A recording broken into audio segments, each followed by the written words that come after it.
नमस्कार, स्वागत है आपका बिहार समाचार में। चलिए जानते हैं बिहार की मुख्य खबरों की ओर विस्तार से।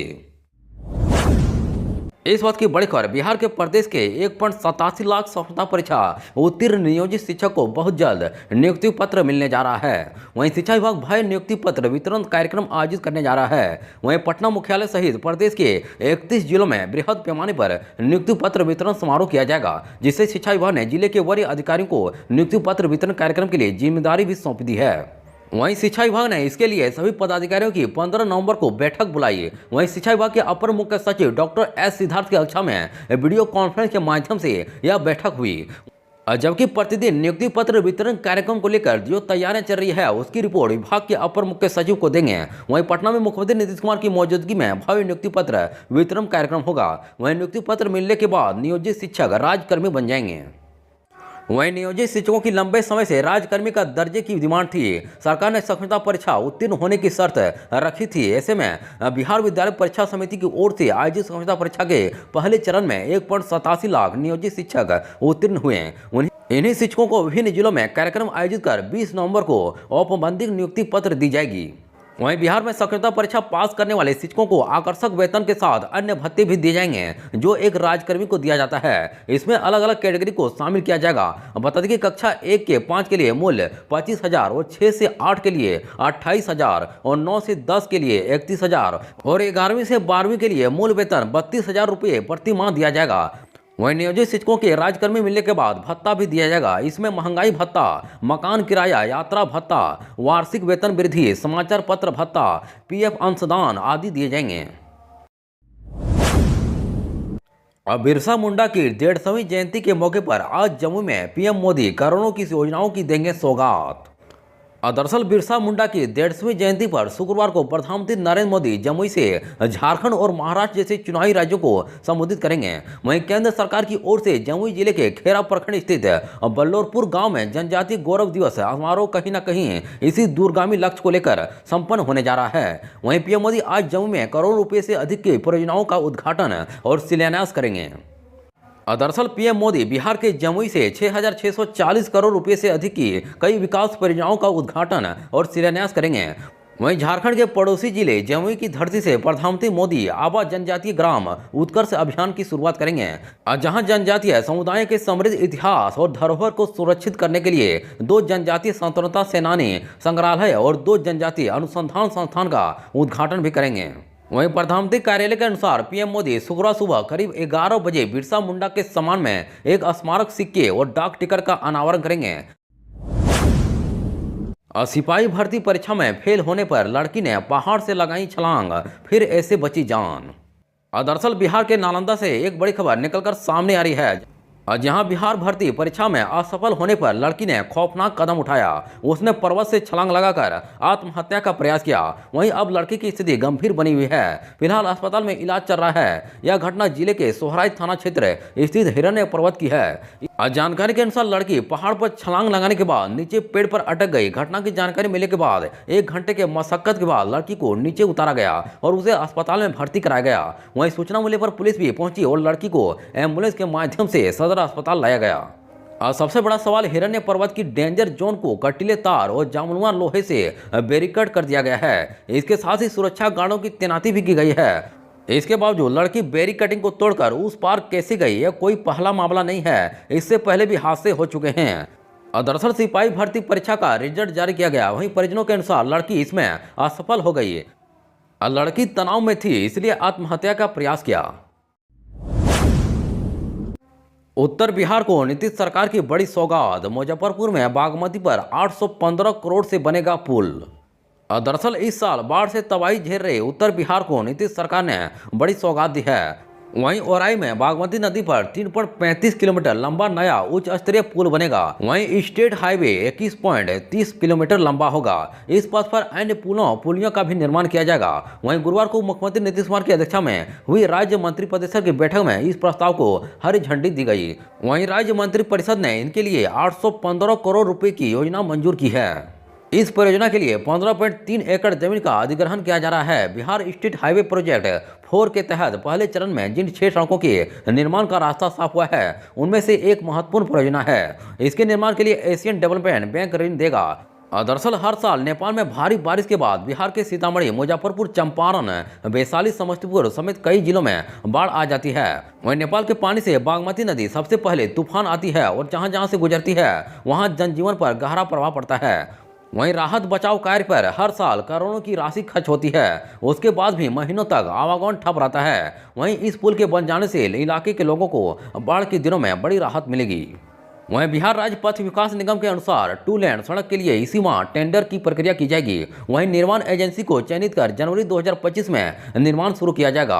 वहीं NH 57 2 लेन सड़क 10 मीटर चौड़ी होगी। वहीं सड़क के बनने के बाद औराई से जिला मुख्यालय की दूरी 40 किलोमीटर कम हो जाएगी।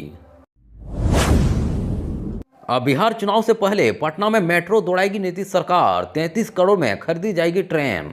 दरअसल बिहार में विधानसभा चुनाव 2025 से पहले पटना में मेट्रो ट्रेन चल जाएगी। वहीं राज्य की नीतीश सरकार ने अगले साल चुनाव से पहले अपने खर्च पर मेट्रो ट्रेन दौड़ाने का फैसला लिया है। इसके लिए कैबिनेट ने 115 करोड़ रुपए की राशि की मंजूरी दी है। वहीं इस फंड से सरकार 33 करोड़ रुपए की लागत से एक ट्रेन खरीदेगी।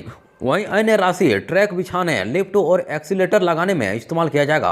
वहीं पटना मेट्रो के प्राथमिक कॉरिडोर पर ISTB बेरिया से मलाही पकड़ी के बीच ट्रैक बिछाकर अगले साल मेट्रो ट्रेन दौड़ाने का प्लान है। बाद में जायका से कर्ज मिलने पर यह राशि राज्य सरकार को वापस मिल जाएगी। वहीं मुख्यमंत्री नीतीश कुमार की अध्यक्षता में गुरुवार को बैठक में राज्य कैबिनेट ने इसकी मंजूरी दी। राशि स्वीकृति होने के बाद प्राथमिक कॉरिडोर पर अगले वर्ष मेट्रो परिचालन शुरू होने की उम्मीद बढ़ गई है। वहीं राज्य सरकार अगले साल 15 अगस्त तक पटना के बेरिया से मनाही पगड़ी के बीच 6.5 किलोमीटर की दूरी में मेट्रो परिचालन शुरू करना चाह रही है। वहीं जायका से ऋण नहीं मिलने के चलते इसमें बाधा आ रही थी। वहीं बिहार कैबिनेट ने गुरुवार को 115 करोड़ रुपए की राशि पटना मेट्रो के लिए स्वीकृत की है। इसमें 62.10 करोड़ रुपए ट्रैक बिछाने पर खर्च होंगे। वहीं बाकी के 33 करोड़ से एक ट्रेन खरीदी जाएगी। इसके अलावा 20 करोड़ रुपए लिफ्ट एक्सीलेटर लगाने पर खर्च होंगे। बिहार के भूमिहीन परिवारों को जमीन खरीदने के लिए मिलेंगे 1 लाख रुपये, योजना को कैबिनेट से मंजूरी। दरअसल बिहार के भूमिहीन परिवारों को अब जमीन से महरूम नहीं होना पड़ेगा। वहीं राज्य सरकार उन्हें जमीन खरीदने के लिए 1-1 लाख रुपए की आर्थिक सहायता प्रदान करेगी। दरअसल मुख्यमंत्री नीतीश कुमार की अध्यक्षता में गुरुवार को हुई राज्य कैबिनेट की बैठक में इस प्रस्ताव को हरी झंडी दी गई। वहीं बैठक में कुल 38 प्रस्तावों पर मुहर लगी, जिसमें कई अहम एजेंडे शामिल हैं।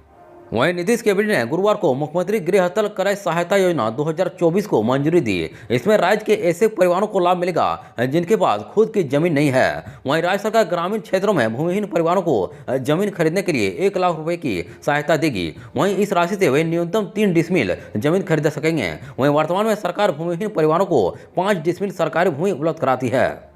दरअसल पिछले दिनों समीक्षा के दौरान यह पाया गया कि वर्तमान नीति के तहत MVR दर पर संबंधित भूधारियों से रेती भूमि खरीदने में कठिनाई आ रही है, क्योंकि भूधारियों द्वारा MVR दर पर जमीन देने में असमर्थता बताई जा रही है। इस कारण विभाग द्वारा आवंटित राशि का जिलों द्वारा सही तरीके से इस्तेमाल नहीं हो पाता है।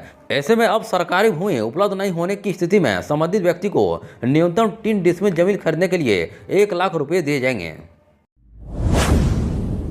अब विधानसभा चुनाव के बीच हेमंत सोरेन की पार्टी को बड़ा झटका, बीजेपी में शामिल हुए JMM के ये विधायक। दरअसल झारखंड में पहले चरण का चुनाव संपन्न होने के बाद अब विभिन्न राजनीतिक दल दूसरे फेज के चुनाव की तैयारी में जुटे हैं। वहीं आगामी 20 नवंबर को झारखंड में दूसरे चरण की वोटिंग होनी है, लेकिन इसी बीच मुख्यमंत्री हेमंत सोरेन और पार्टी JMM को बड़ा झटका लगा है।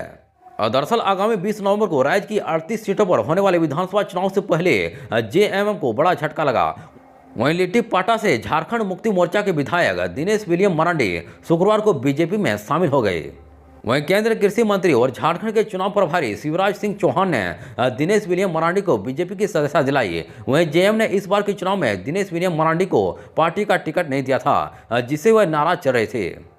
वह पिछले कुछ दिनों से पार्टी विरोधी बयान दे रहे थे, जिसको लेकर JM की तरफ से उन्हें कारण बताओ नोटिस भी जारी किया गया था। वहीं 24 घंटे के भीतर जवाब देने को कहा गया था, लेकिन जवाब देने की जगह उन्होंने पार्टी बदलना ही उचित समझा। वहीं दिनेश विलियम मरांडी के पाला बदलना JM के लिए चुनाव के बीच एक बड़ा झटका माना जा रहा है। अब PM मोदी के जाते ही CM नीतीश भी अचानक पहुंच गए दिल्ली, सियासी हलचल हो गई तेज। दरअसल जमुई में आयोजित कार्यक्रम में शामिल होने के बाद प्रधानमंत्री नरेंद्र मोदी दिल्ली रवाना हो गए। हालांकि इससे पहले उनके विमान में तकनीकी खराबी आ गई और उनके दिल्ली जाने में थोड़ा विलंब हो गया। वहीं PM मोदी के दिल्ली रवाना होते ही मुख्यमंत्री नीतीश कुमार पटना एयरपोर्ट पहुंचे और अचानक वे दिल्ली चले गए। वहीं सीएम के अचानक दिल्ली रवाना होने से सियासी हलचल तेज हो गई है। दरअसल मुख्यमंत्री नीतीश कुमार एक निजी कार्यक्रम से दिल्ली गए हैं। जानकारी के मुताबिक दिल्ली में आयोजित एक शादी समारोह में सीएम नीतीश कुमार शामिल होना है। वहीं 2 दिनों के दौरे के बाद सीएम शनिवार को पटना वापस लौट जाएंगे। हालांकि उनके दिल्ली जाने से सियासी हलचल जरूर बढ़ गई है। वहीं सीएम नीतीश का दौरा सियासी नहीं है। हालांकि हर किसी की नज़र होगी कि वह दिल्ली में किन लोगों से मुलाकात करते हैं। वहीं 3 दिन के भीतर पीएम मोदी के 2 बार बिहार आने के बाद सीएम नीतीश कुमार का दिल्ली जाना अहम माना जा रहा है। वहीं 13 नवंबर को पीएम मोदी दरभंगा पहुंचे थे और एम्स के साथ साथ बिहार को कई सौगात दिया था। इसके बाद प्रधानमंत्री 15 नवंबर को जमुई पहुंचे और करोड़ों की योजनाओं की शुरुआत की। शिक्षक भर्ती परीक्षा का रिजल्ट जारी, 38,900 अभ्यर्थी हुए पास। अब पटना से बड़ी खबर आ रही है, जहां शिक्षक भर्ती परीक्षा का रिजल्ट जारी किया गया। क्लास 6 से 8 में कुल 16,989 अभ्यर्थी सफल हुए। वहीं क्लास 1 से 5 में 21,911 अभ्यर्थी सफल हुए हैं। अब बता दें कि 19 जुलाई से लेकर 22 जुलाई 2024 तक विद्यालय अध्यापक के पदों पर नियुक्ति के लिए लिखित प्रतियोगिता परीक्षा आयोजित की गई थी। वहीं 19 जुलाई 2024 को कक्षा 6 से 8 तक के कुल 6 विषयों के विद्यालय अध्यापक के पदों के लिए परीक्षा ली गई थी। वहीं गणित एवं विज्ञान विषय में 58,544 अभ्यर्थी परीक्षा में शामिल हुए, जिसमें कुल 5,560 अभ्यर्थी सफल हुए हैं। जबकि गणित और विज्ञान विषय में रिक्तियां 5,623 है।